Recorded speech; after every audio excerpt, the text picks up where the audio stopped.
5.5 years ago, I made a joke video about Windows 10 reaching its end of life, and a new Windows version with an all-new NT11 kernel replacing it forever.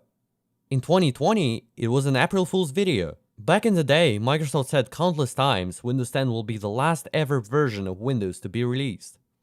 I might have been wrong about the all-new NT11 kernel, but I certainly predicted this day would come. As I'm talking, it's 3 days before Windows 10 reaches its official end of support date. It is the late evening of October 11th, 2025. I'm certainly mesmerized by the flow of time, particularly its velocity, and I wanted this video to be sort of a tombstone to an era we've lived. It's a milestone some of us hadn't reached, be it because of COVID, be it because of wars around the globe, any other reason. It's the decade in which we left our basic freedoms. Consumer rights. Hey everybody, how's it going? Hope you're having a lovely day because I'm about to ruin it. Welcome to today's episode of How You're Getting Fucked. I'm your host, Louis Rossman. Uncensored and unregulated internet. Artistic dignity has been stolen from us. The 10 years Windows 10 has lived for brought monumental changes to how we live, how we interact, and even how much we love and hate. My experience with that was so positive, I started to just engage with her all the time. All right, we're building this PC. Smith ditched social media and Google searches and replaced it all with AI. Back in 2015, I didn't even make videos. I mean, I was trying to upload videos about cheeky geometry-secret ways, but I wasn't Enderman. And I wasn't even Ender's Show. I was in 5th grade. My great-grandma was still alive, and I was clueless about my future. Windows XP reached its end of life in 2014, just a year ago back then. Think about how much has changed during the Windows 10's lifetime, and how much we have primarily lost. They're like daylight. I can close my curtains and it's gonna be amazing. Windows 10 defined an era for me, much like Windows 7 did, except I don't have much to say about older times. I just don't have enough experiences from back then. The device I primarily associate Windows 10 with is the Acer Predator, the infamous beast I got in December of 2018. Since then, it has been replaced twice, which I want to talk about in a separate video. You might have noticed a new laptop made its way into my videos. Well, that's the guy I use now, MSI Vector. I got it last year now, oh my god. But it's the laptop I'll be associating with Windows 11, despite it being a natural successor to Windows 10. By that point, Windows 11 has become usable, thanks to Startleback and the 4 entire years Windows 11 has been in post-release development. Do you feel old yet? And so, say hello again to Acer Predator, which I will be using for my everyday tasks until Windows 10 dies. I actually forgot how much I loved this design choice, and how I actually never used neither the trackpad nor the keyboard on the laptop because I used it as a desktop with external everything. Back then I was a fan of blue switches, until I tried buckling springs. I never looked back. So I have two options here, either a period correct blue switch keyboard that I actually used with the Predator, or the IBM Model M, which I did use a little bit with the Predator at the very end, just a couple months before I finally got a desktop. It's also around time when Predator started malfunctioning a little bit. I kept using it regardless, but it started showing I needed a replacement. If a fan replacement isn't that big of a deal, a broken RAM slot is pretty rough. And the memory bank lid. Oh. I'm not that skilled to fix that myself. And that's probably because of poor soldering quality. The contacts must have cracked after so many years of use. Keyboard exception not handled. Both of these keyboards are authentic, so to speak, but I think I'll choose the older keyboard, because I believe it'll make me appreciate the springs even more. As for an external display, I think I'll pass on that. I just don't have the space on my desk anymore. Alright, the build is complete. And so, the first objective is to install Windows 10.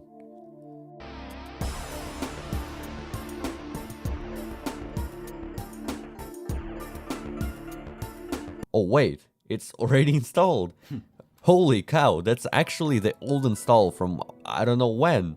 I did reinstall a couple times, but it's the Windows 10 that I actually used before switching to the desktop. I didn't wipe the drive. That's awesome. That makes it even better. Let's see what I have to work with. The desktop is broken, so I did pull out the second drive. I've always had the system data separation on a physical level. The drive is probably in my desktop computer right now. The reason it's broken is because I store desktop items on the data drive, and the shortcuts you see are from the shared desktop. Those I try to eliminate when possible. I don't know why, probably OCD. There's a lot of legacy stuff like WireGuard, which was completely blocked in Russia per protocol in like 2023. 22H2 build, which does make sense. I kept using the laptop in the university until 2024, and when it felt like an eternity to do basic tasks like opening an IDE, I decided to finally upgrade.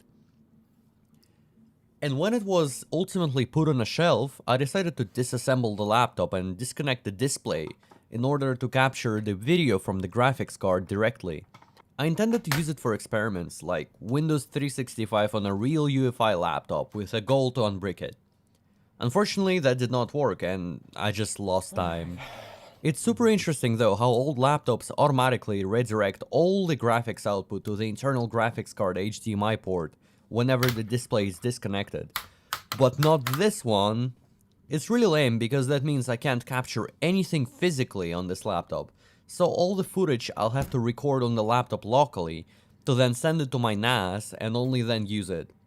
So far it's the only outlier in my collection that doesn't work with capture cards.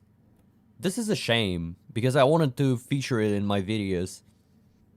And the assembly of this laptop is really treacherous. It's as if they are trying to keep you out as much as possible. What could have been a simple unplug turned into an hour-long display disassembly. All because there is no connector and all the wires are soldered directly to the motherboard, and the only way to disconnect the display is to take it out completely. It's just so obnoxious, I hate it.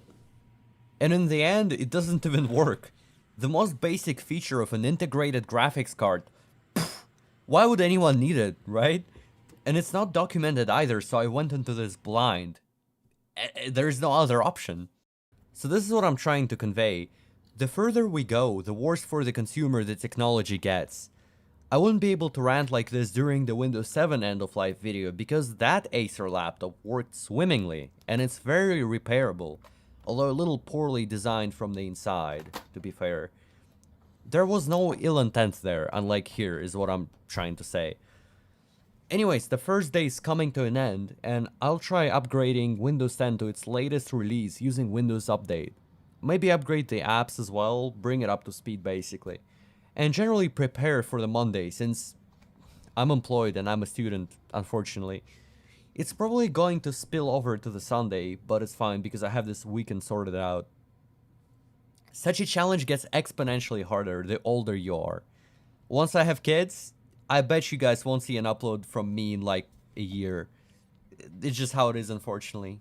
In the end, I stayed a little bit more and tried to make a dent in the upgrade process. It was the perfect opportunity because the weather was complete garbage, and it's not even funny. It was a heavy rain with obliterating wind. I successfully waited out the storm of Windows 10 updates being downloaded to that laptop and went to bed. The following day I spent installing IDEs, messengers, VPNs, editing configs, and just chilling. I did watch some YouTube, which went fantastic. Overall, the laptop was rather usable, albeit laggy at times.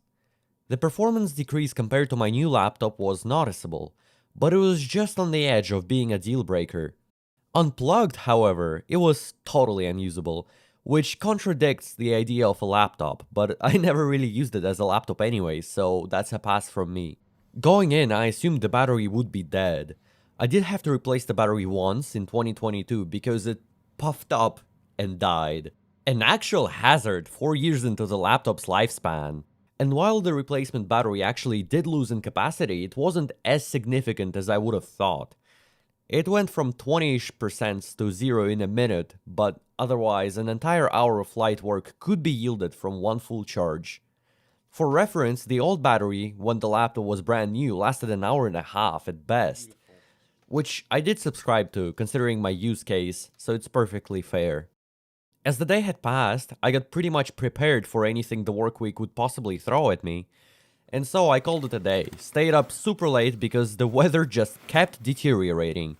From a heavy rain into a sparse wintry mix and even more annoying cold wind. I just couldn't sleep at a normal time. Multiply this by the fact I had to wake up at 7 that day. So I woke up, immediately locked in, knowing this would be one of the worst days I'll have in 2025, navigated through the source map. Notice how putrid the weather is.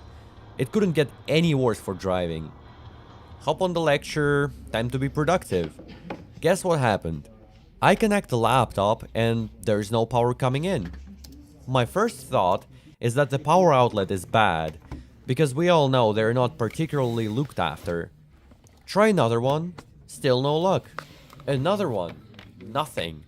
Ask my friend to plug in his laptop, it magically works. Well, there you go. There are two options, either the power brick is dead, or the power connector contact's cracked, which as we all know is rather normal for Acer laptops.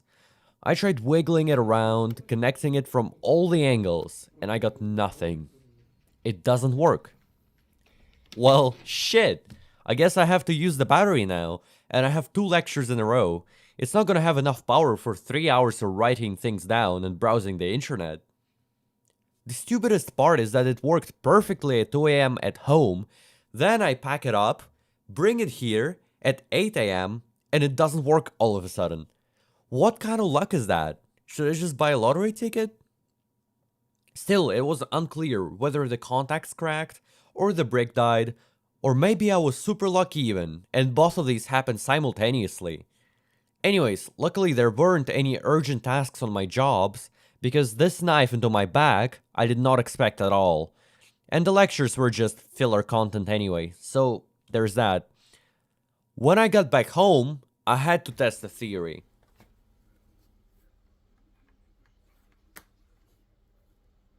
Thankfully, I had a universal charger for most laptops, even though it's capped at 60 watts, and Predator consumes 180. Super interesting. It was just enough to check whether I would upload this video, aka it was a power brick, which I could potentially acquire somewhere in the city in a couple of hours, or I would go down with a ship, aka it was a charging port that completely unsoldered itself. Luckily it started charging and I didn't even care about the charger's position. The contacts were fine, so all I had to do was to source out a power brick ASAP, which I did in 40 minutes, and that's because I had to drive for it. The first laptop part supplier I called happily announced they have an original 180 watt Acer replacement brick. You know, literally hit a jackpot there. All in all, the Monday I spent replacing the power brick, working, and attending online classes. I also had a little bit of time to test game performance on the Predator after so many years. And the results weren't shocking. This laptop is history now. CS2 on medium settings ran at 40 FPS with occasional freezes, and it was unplayable. I think it's worth noting that I was recording while doing these tests as well. Forget the usual metrics, it's an Enderman video. It's a stress test primarily because I would almost always record my games, and because I couldn't connect my capture card. So it's pretty normal, it's all good. HP rafters.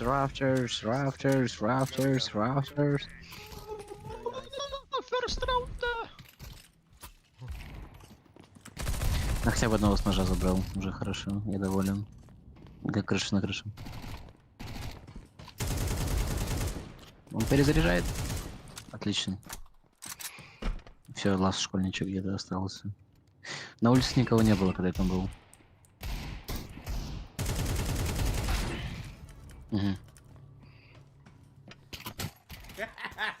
Hollow Knight ran pretty good on default settings and it was very playable, but the game is obviously older than the laptop, so it makes sense. I would try playing Silksong on it, but I'm not that great yet. I wanna beat Hollow Knight first.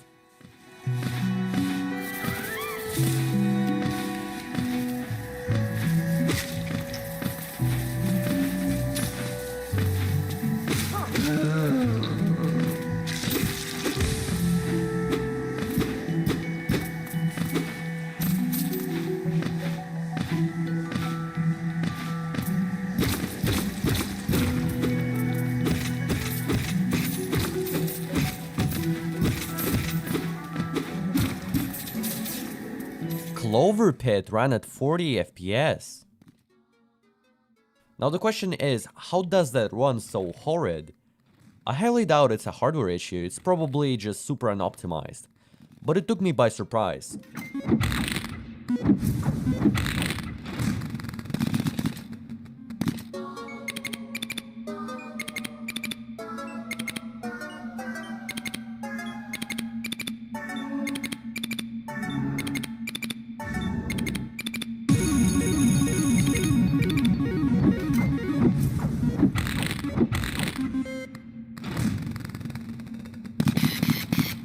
And just so you know, I burst out laughing after this spin, because you can't make this up. I wouldn't pass the deadline anyway, so it's fine.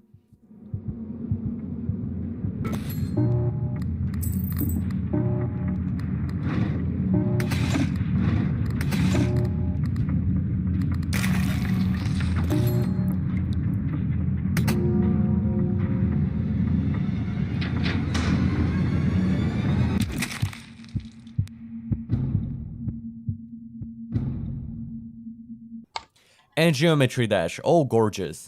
No question, it just works great, managing to run at full 144 FPS.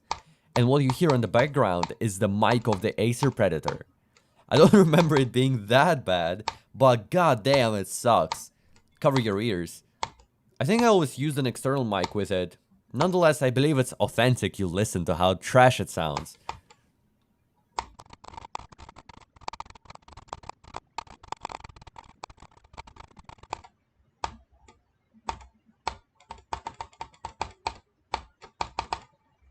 I'm not even kidding, it took me one attempt. What the hell, dude?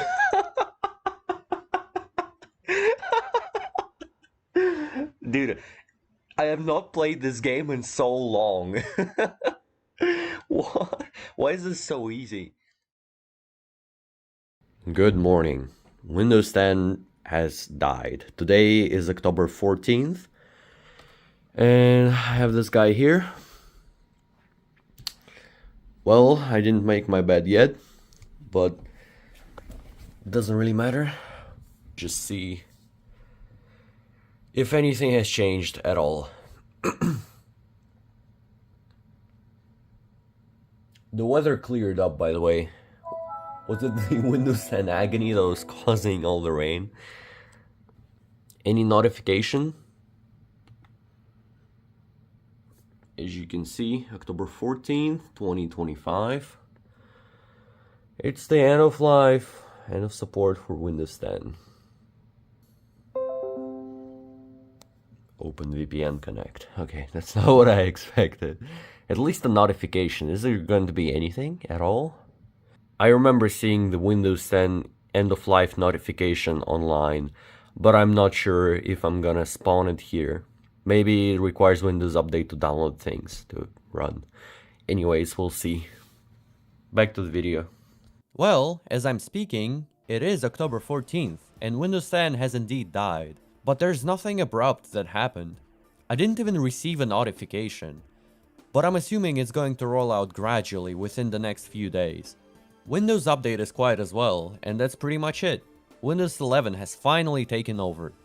What's special about Windows 10's end of life is just how much more usable the system in question is at this point compared to Windows 7. Windows 7 was 10 years old when it reached its end of life, but so is Windows 10 right now. Windows 11 was released 6 years after Windows 10, and so was Windows 10. It was released roughly 6 years after Windows 7.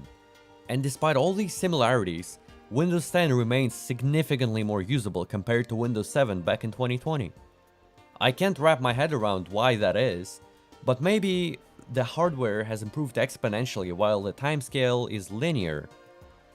Honestly, I don't know what to attribute this effect to, but all I know is that Windows 10 is dead officially, while you can still get updates for so long. And in one of the next videos I'll show you how to use Windows 10 up until 2035 or something. There are ways to enjoy that system just a little bit longer. It's gonna live until the developers start dropping support for it, which I hope isn't happening anytime soon. Thank you so much for watching, and take care.